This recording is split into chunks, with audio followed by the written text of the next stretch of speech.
Manchester United sporting director Dan Ashworth, what is happening? The technical director Jason Wilcox, what is also happening? The Manchester United midfield is screaming for players.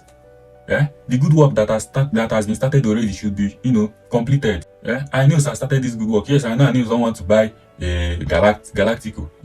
They don't want also to overprice players like Woodward during the time of Woodward. I understand, but the transfer window is coming to an end, and then this midfield is screaming for Messi. I don't know what is happening. It's hard for why is it so hard for Manchester United to make sales? You understand? Not like Chelsea. Look at Humphries. 12 plus 2.5 million add-ons. Look at Broja. If Ipswich stays up, which for me I feel like they will stay up, they will get 30 million. You see how much they will sell Shaluba. They made Omario Hutchinson the most expensive Ipswich player. The most expensive transfer. They keep making these deals. And what is happening to Manchester United? Jadon Sancho has been offered to different clubs, even PSG, to convince PSG to bring 40 million for a whole Jadon Sancho. It's hard. But João Neves that hasn't even played 50 matches. It was bought for 70 million and stuff like I don't want to go on. So, but in this midfield now, the technical director, Wilson, should have noticed that Manchester United do not have a deep line playmaker or do not have an experienced ball carrier. This is what Kobe Menu will bring to the team. But you don't expect Kobe Menu to always be there to play 38 out of 38 matches. You have the Europa League and other cup competitions. He also needs somebody. What happens if he gets injured? And this lack of ball carrier, ball progressor, a midfielder that can take on people. The likes of Manchester United don't have the likes of Lavia, Kovacic, even Roddy and Rice now that are DM or number 6. They do the take-ons. They do the ball carrying very well.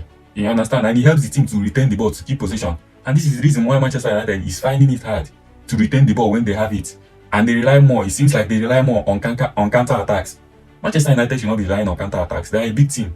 You understand? They should be able to impose themselves in the game. And that's the reason why I have my doubts over Ugarte. Yes, Ugarte will win a lot of balls. He will help Kobe Menu a lot. He will cover a lot of grounds. In the Portuguese league last 2 years, he has the most tackles. In Ligue 1, despite not being always a starter, he has the most tackles there. But I just see him like Endo. Liverpool fans know that Endo wins a lot of balls and stuff like that. He's a workaholic.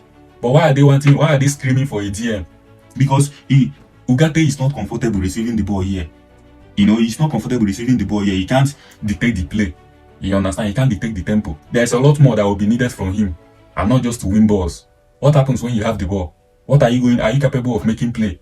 Are you capable of creating the chances? Like that, I was surprised to see Casemiro create 3 big chances for Manchester United in the last match. Yes, the ball has evolved. You need your DMs to be creative also. You don't need them to just be winning tackles. No, it doesn't happen like that. That's not your only work now. You get what I'm saying? So what happens when Kobe Menu gets injured? Who will play this role for Manchester United? You need a deep line playmaker, but Eriksen is washed now. You need a midfielder that will replace Eriksen. Ugarte coming in can replace Mike Tomlin or something. You get what I'm saying? But I'm surprised why Manchester United has not signed Amrabat permanently. We saw what this guy was able to give Manchester United. For me, he was the man of the match in that last season's FA Cup.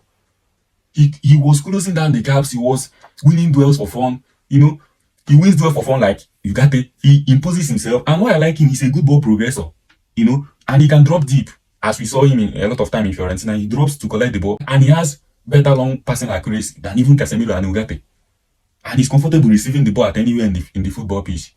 He started to adapt to Manchester United. I know he struggled in the early times. And then it didn't help that he was played out of position. Most times he played at the left back.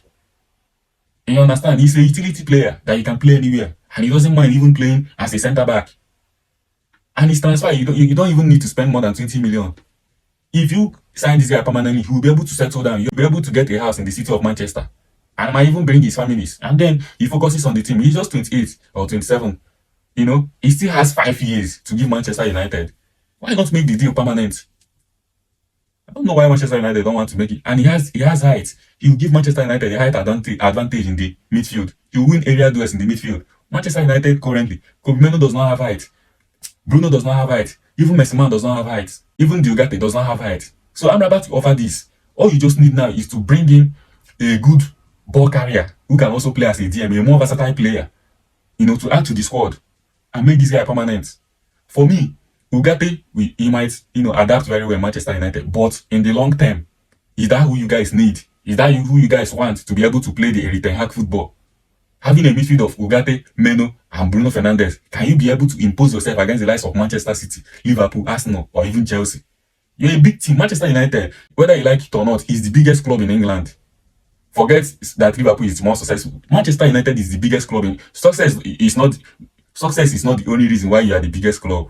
There is a reason why Manchester United have more pool than Liverpool. There is a reason why they have better fan base. They have a lot of things I don't want to mention. I might do another video why Manchester United is better than Liverpool. Do you understand? So Ashworth and James Wilcox, you guys, the time is running out. Give this manager what he needs to impose himself in the league.